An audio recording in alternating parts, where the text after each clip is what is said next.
Bienvenue dans Murmure Métis, l'espace où on explore nos identités compliquées et notre bien-être mental. Aujourd'hui, j'aimerais aborder avec vous l'impact des préjugés sur notre psyché et les moyens de contrer cet impact. On est peu à parler de ces sujets, alors si tu te reconnais, pense à t'abonner, liker et partager pour que le message circule. Ces derniers temps, je me suis vraiment creusé les méninges. J'ai beaucoup pratiqué ce que je pratique habituellement, c'est-à-dire la méditation. J'ai réfléchi, j'ai cherché encore et encore en me demandant qu'est-ce qui m'empêche d'être pleinement heureuse? Qu'est-ce qui entrave mon bonheur en fait? Quel est l'obstacle principal qui revient toujours sur mon chemin vers le bonheur? Et la réponse est toujours la même, ce sont les préjugés. Les préjugés qu'on projette sur moi, sur mon corps, sur mon ethnicité, sur mon identité, sur mon appartenance, sur mon âge. Voilà, ces idées toutes faites qui s'infiltrent dans la tête, qui m'usent mentalement, qui m'empêchent de respirer simplement, d'être juste heureuse. Parce que soyons honnêtes, si t'es pas blanche, mince et en dessous des 30 ans, t'es forcément confronté à des préjugés.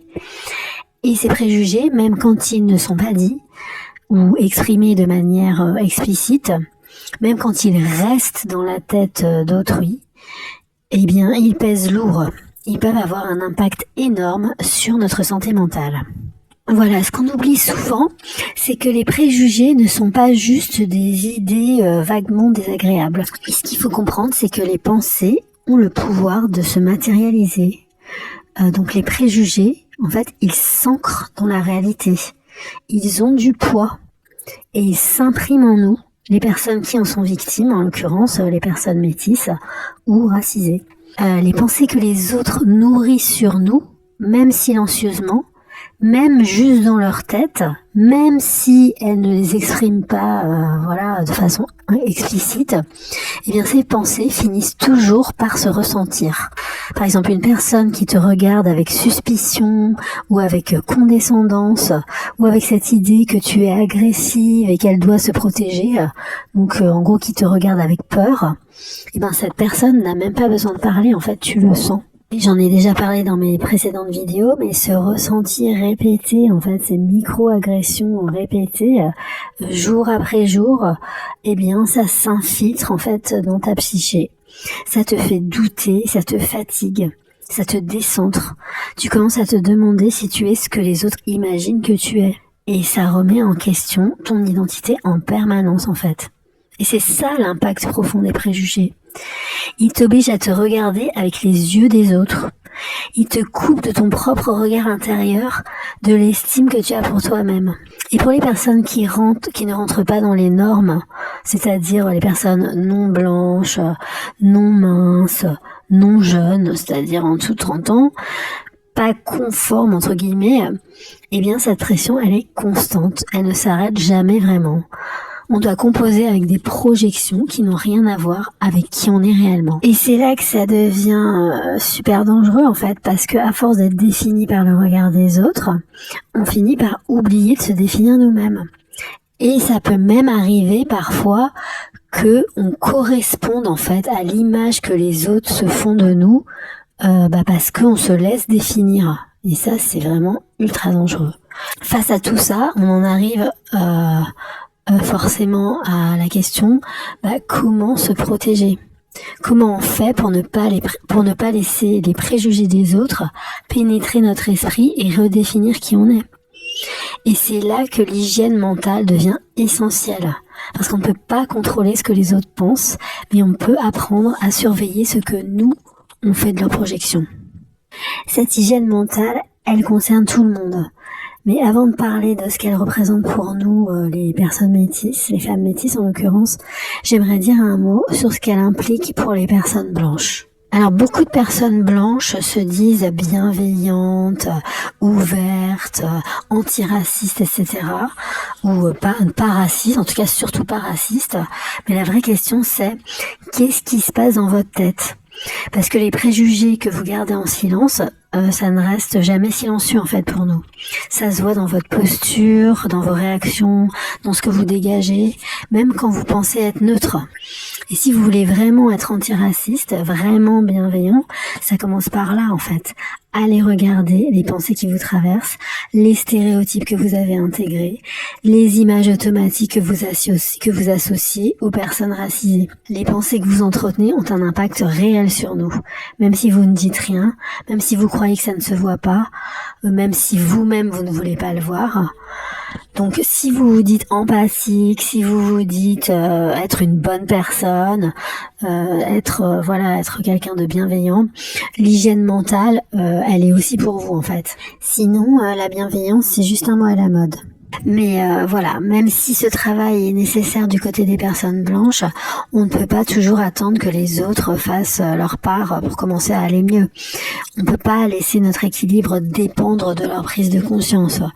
Donc maintenant, j'aimerais parler à nous, en l'occurrence les femmes métisses et racisées, à nous qui devons avancer malgré tout ça, malgré les projections, malgré les préjugés, malgré les stéréotypes, malgré les regards, les non-dits, parce que on a besoin d'un espace à nous, d'une hygiène mentale à nous pour nous protéger et nous reconstruire de l'intérieur.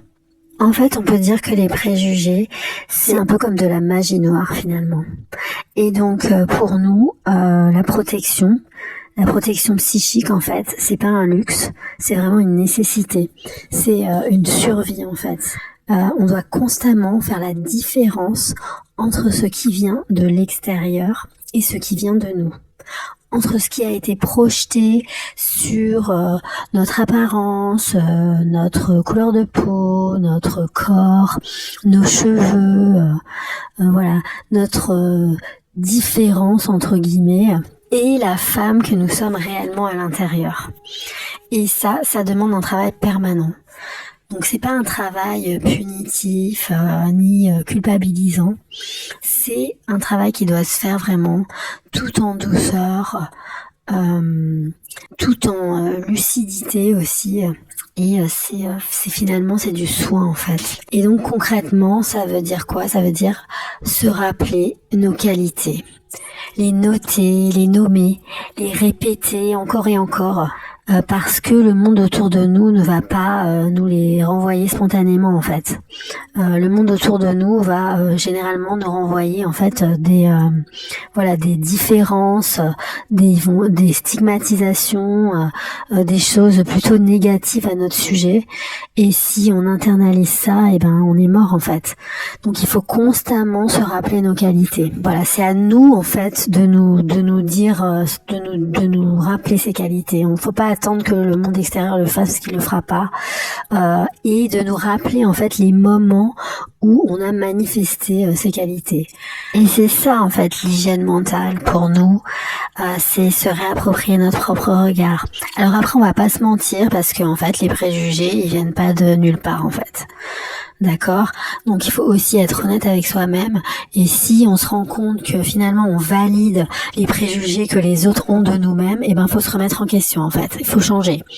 Après, on n'est jamais que une seule chose aussi, ça c'est très important. Par exemple, si on se rend compte que oui en fait on a été agressif à tel ou tel moment, on peut très bien aussi voir que à d'autres moments on n'est pas du tout agressive et qu'on est plutôt douce, et en fait il faut cultiver cette qualité. Donc il faut refuser de laisser les projections des autres coloniser notre esprit. Faire de la place à l'intérieur pour la femme qu'on est vraiment et qu'on veut être. Il faut pas se laisser influencer en fait par la perception extérieure et valider automatiquement ce que les autres pensent que l'on est. Il faut choisir en fait, il faut choisir quelle qualité on veut avoir et quels défauts on ne veut surtout pas avoir. Donc on a le choix en fait, c'est pas systématique, c'est pas automatique. On peut arrêter en fait les automatismes, on peut arrêter le cycle infernal de cette magie noire qui est la projection des préjugés racistes en fait. et choisir qui on veut être. Donc par exemple, si on remarque qu'on est effectivement agressif de temps en temps, on peut tourner son regard vers la douceur qu'on a aussi et décider de cultiver cette qualité et décider de ne pas cultiver l'agressivité. Donc on a le choix. Et oui, c'est sûr, l'extérieur essaie de nous définir, mais c'est à nous en fait de décider ce qui rentre, ce qui reste et ce qu'on rejette. C'est à nous de redevenir les gardiennes de notre psyché. Et ça, oui, ça demande du courage. Mais ça demande surtout de la tendresse et de la véritable bienveillance envers soi-même. Donc je vais vous parler concrètement de moi, comment je procède en fait pour nettoyer mon esprit des préjugés qui tentent de s'incruster à l'intérieur. Alors déjà, la première chose que je fais, c'est vraiment de calmer mon esprit et de prendre le temps d'enlever l'agitation qui est présente dans mon esprit. Parce que de toute façon, on vit dans un monde qui est agité, donc forcément notre esprit est trop agité pour voir les choses correctement et telles qu'elles sont. Donc je prends le temps de respirer consciemment pendant quelques minutes, si possible une vingtaine de minutes, pour vraiment bien nettoyer l'esprit et le calmer. Donc tout simplement, je respire et je compte. Une inspire, une expire, ça fait 1. Et voilà, je compte et j'essaie de rester consciente. Et dès que j'ai perdu le fil, je retourne à 1 en fait. Donc ça, c'est une bonne méthode pour déjà calmer son esprit. Ensuite, une fois que mon esprit est bien calme, là j'essaie de revisualiser ma journée ou ma semaine et de trouver des moments où j'ai manifesté les qualités que je veux cultiver. Donc par exemple pour moi, ça va être la douceur, la générosité, le sourire. Voilà, ce sont des qualités que j'essaie de cultiver. J'ai remarqué également que j'avais ces qualités-là et qu'il fallait simplement que je les développe. Et par exemple, avec mes pratiques, j'ai développé beaucoup de sensibilité, de justesse, de compréhension. Et ça aussi, ce sont des qualités que je prends le temps de remarquer en fait que j'ai vraiment manifesté pendant ma semaine. Par exemple, écouter une collègue qui a des problèmes et essayer de la comprendre, ça c'est ça c'est un peu ma spécialité. Je sais écouter les gens et d'ailleurs les gens en abusent. La sensibilité, ça c'est quelque chose que j'ai pas vraiment d'effort à faire, à avoir, parce que je suis quelqu'un d'hypersensible et je pense que c'est une qualité en fait, et c'est bien de le noter. Le sourire, voilà, j'essaie toujours d'être souriante et j'offre mon sourire un peu comme un cadeau. Donc je le remarque, je me remémore des épisodes en fait dans ma journée ou dans ma semaine où j'ai vraiment été souriante, j'ai fait attention aux autres, etc. Et consciemment, je me rappelle de tout ça et ça me fait plaisir de me rappeler ça, ça me fait plaisir de voir que je suis quelqu'un de bien en fait, que je suis quelqu'un qui a des qualités humaines importantes. Et ça me met du baume au cœur et je prends le temps vraiment dans ma méditation de me remémorer ces moments où j'ai pris du plaisir à manifester ces qualités positives. Ensuite, la troisième partie de cette méditation, c'est simplement de se souhaiter d'être en paix. Donc c'est facile en fait, une fois qu'on a repéré ces qualités qu'on aime chez nous et qu'on a envie de développer et qu'on a effectivement manifesté durant sa journée ou durant sa semaine. Et bien, comme ça nous met du baume au cœur, et bien après on a envie de se souhaiter d'être en paix en fait. Et le fait de se souhaiter cette paix, eh bien ça a un effet vraiment apaisant sur le cœur.